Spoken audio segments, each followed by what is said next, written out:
Welcome to this Fiction Brain Masterclass on pacing. Here is a question I want you to sit with.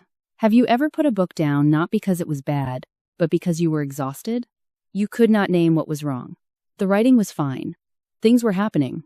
But somewhere in the middle, something went flat. The urgency from the opening had vanished. Or the pressure had been so relentless that you had nothing left to feel. That is a pacing failure. And it is one of the most common ways a well-written manuscript loses its reader. Pacing is not a single dial. It is a system. It is the distribution of tension, speed, and breathing room across the full arc of the manuscript. Not just a chapter. Not just a scene. The whole thing, from page 1 to the last line. Tension, speed, and breathing room are related, but they are not the same. Tension is the reader's sense of stakes. How much is at risk, and how urgently? Speed is the rate at which events occur and information arrives. Breathing room is the deliberate reduction of both. The space where the reader processes what has happened before, being asked to feel the next thing. A scene can move very fast and carry almost no tension. A scene can move very slowly and carry enormous tension. Mistaking speed for tension is one of the most common pacing errors a writer can make. A manuscript full of fast scenes is not a well-paced manuscript. It may simply be an exhausting one. The reader's nervous system is the instrument you are playing. Sustained high tension without release produces anxiety and eventually numbness. Sustained low tension without escalation produces drift. Neither state is the goal. Two things matter most to the reader. Momentum, the sense that the story is going somewhere. And trust, the confidence that you will not waste their time. So stop asking, is my pacing good?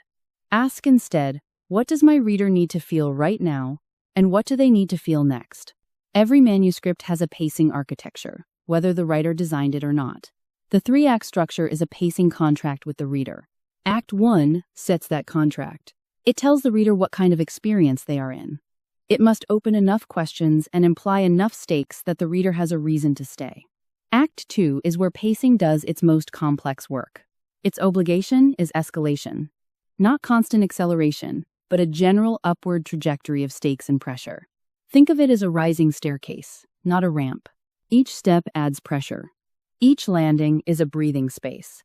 The most common Act 2 failure is the saggy middle, a long plateau where events happen but nothing builds.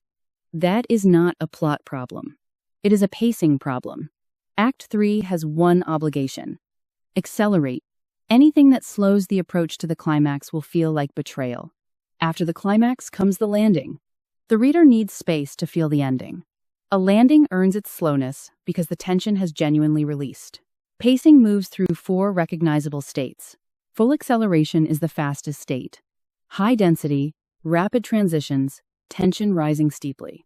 But it cannot last. Run it too long and the reader goes numb. Controlled escalation is the default working state of Act 2.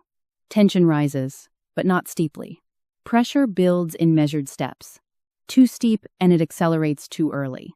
Too shallow and it becomes the sag.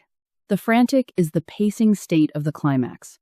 Full acceleration plus disorder, desperation, control lost. It is the most powerful state and the most fragile. It only works if everything before it has built investment in the outcome. The still is deliberate deceleration to near zero speed. Not boredom. Not emptiness. The pacing state of the aftermath. Its power depends entirely on contrast. After the frantic, the still feels like release. Before any tension has been established, it feels like delay. It is in the still moments that events become experience. Writers undervalue breathing room more than any other pacing tool. But breathing room is not the absence of momentum. It is the mechanism that makes momentum sustainable. A breathing scene is not a wasted scene. It does real work while reducing pressure. It deepens a relationship, grounds the world, delivers information at a lower register. What it does not do is introduce new pressure. Every genre carries its own pacing contract. Literary fiction operates at the slowest average pace. The reader is inhabiting a consciousness, not chasing events. But even interior journeys require an arc of transformation. Thriller makes the most explicit pacing contract. Sustained, escalating external pressure. Minimal breathing space.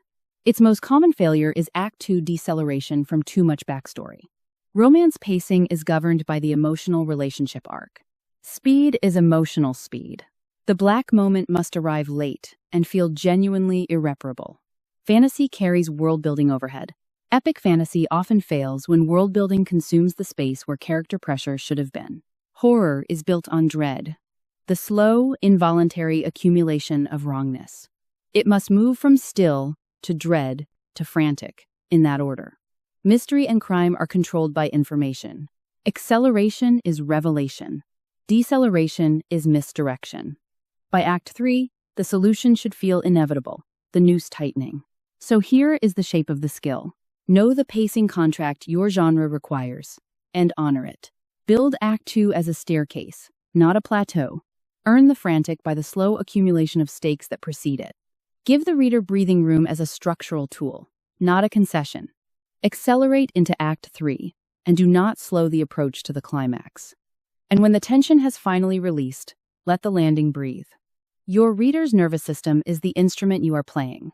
Pace the manuscript as though you know that.